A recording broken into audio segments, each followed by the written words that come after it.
My most humble pranams at the lotus feet of our beloved Bhagavan. Sai Ram to all. This was the year 1985, and there were great preparations going on for the 60th birthday celebrations of Bhagavan that year in November. Every day mornings after bhajans, Swami would go out in the car to see the work going on in the Hillview Stadium. As there were more than 1 million people expected, great construction work was going on there. Mostly Swami would go around 10, sometimes around 11, but after 11:30 he would normally not go, and some days he would even go in the evenings another round to look at the work going on there. So most devotees would rush outside to the road after morning bhajans and line up on both sides of the road so that we could have another darshan of Swami going and coming in the car. These car darshans were beautiful because Swami would smile and bless and sometimes slow down the car and take letters or talk to people on the way. My sister-in-law had come that year to stay here for the birthday celebrations, and she was staying with us. So normally in the morning after bhajans, I would go to the bank and do my work. My sister-in-law and my husband, and sometimes even his brother-in-law, they all three would line up on the road, wait for Swami's car darshan, and only after Swami went back to the mandir, they would go home.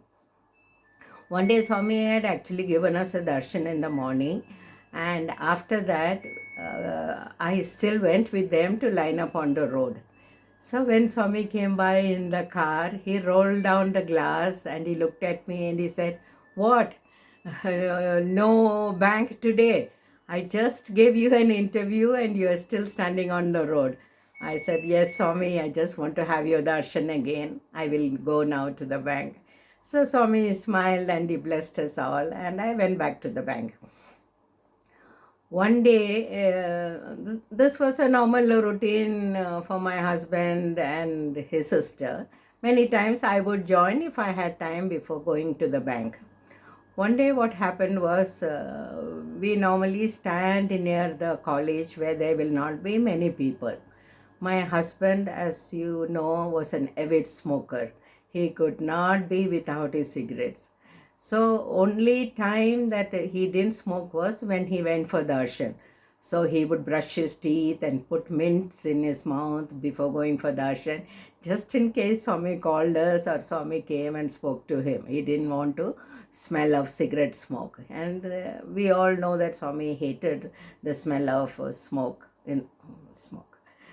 Anyway, so we were standing on the road and Swami was a little bit late, and my husband said, "I will just go have one smoke and come back." And he went across the road to the side of a building to take a puff. While he had gone, Swami came by in the car, and Swami looked at my sister-in-law and me, and he smiled and he blessed us. And Swami went to the stadium. My husband came running. By the time Swami had already passed by.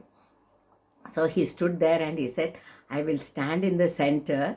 So when Swami comes back, he definitely has to look at me."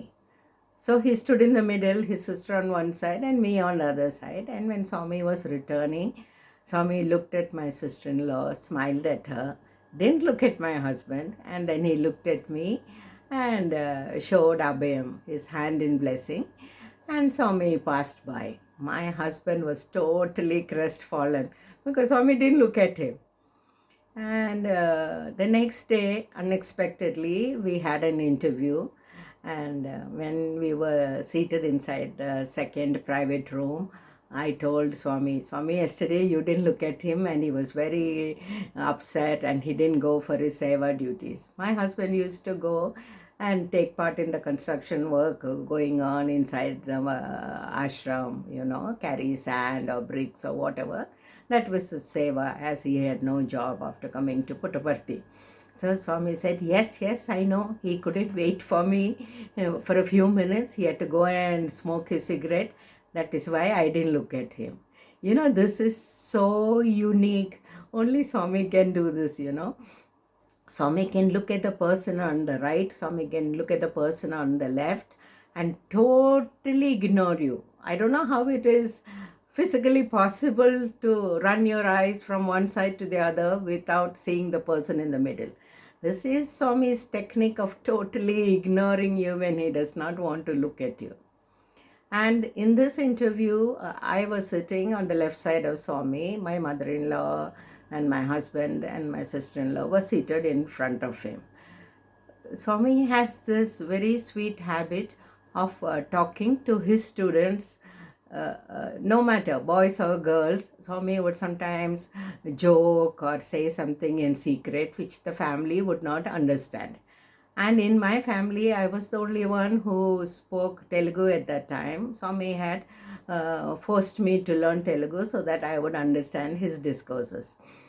My mother-in-law and my husband and all did not understand Telugu at all, just a few words perhaps. So what happens in the interview is my husband would sit there either doing Pada Seva to Swami, or Swami would hold his hand and Swami would continue to talk. I was the chatterbox. I would be talking to Swami 20 to a dozen.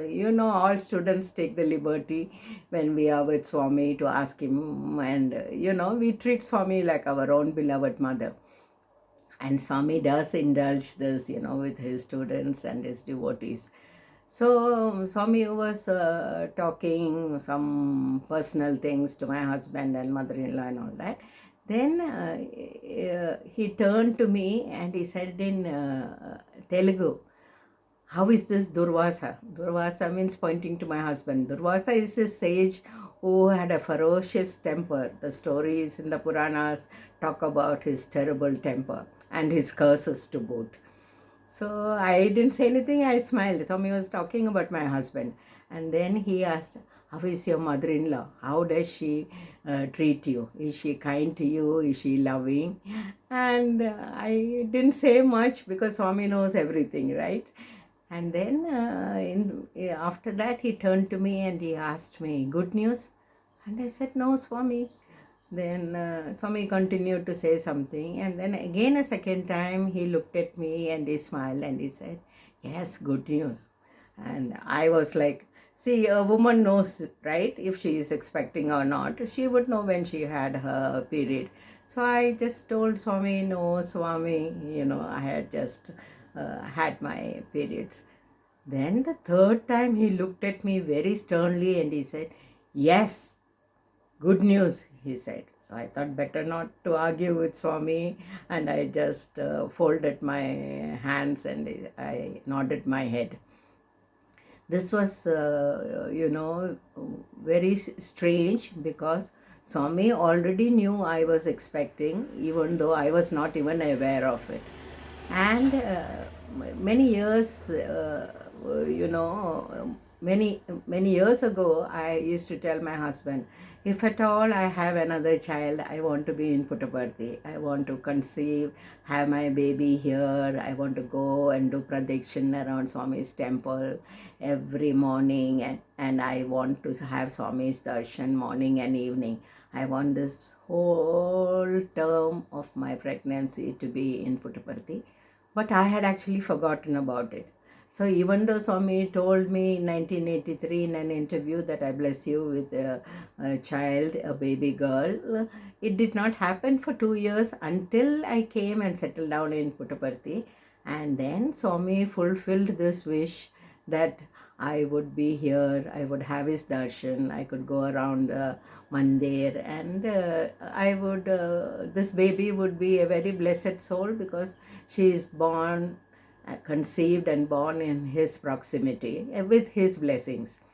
So I came to know that I was carrying, and I was very, very happy to be here. And what happened was we had a few more interviews after that. Swami fixed the marriage of my niece, the sister-in-law's daughter. She was a student in Anandapur. And there were a lot of interviews that they had when Swami was arranging the marriage and all that. And I stayed there. Nobody knew much that I was pregnant because I did not have much of a stomach showing. And when I still continued to work in the bank, and my baby was due in June.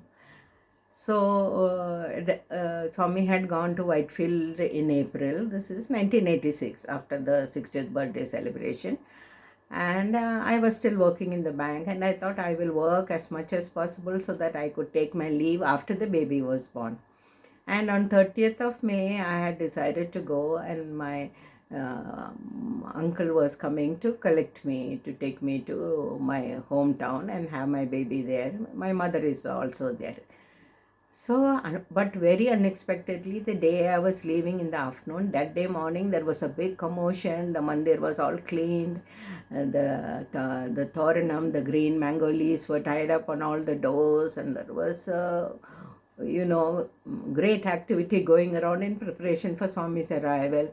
This was so unexpected, but Swami did arrive that day morning, and there were only a few people because it was summer time and most of the students had gone home for holidays. They would normally come back in first week of June when Swami comes back from Whitefield. So I was seated in the front row. There were hardly any people, and Swami came by. So Swami got out of the car, went inside, and then in a few minutes he came to the darshan grounds and he walked around to give darshan. He came near where I was and he said, do Pad Namaskar. Swami bless you. Go home and have your baby, he said. And I touched his feet, and I was so grateful that Swami had come to give me this darshan just before I left. This was a great blessing in my life, and the stories will now continue. Kindly share my stories with other Sai devotees. I hope it brings you joy as it does to me, just remembering Swami. Thank you. God bless you all. Sai Ram.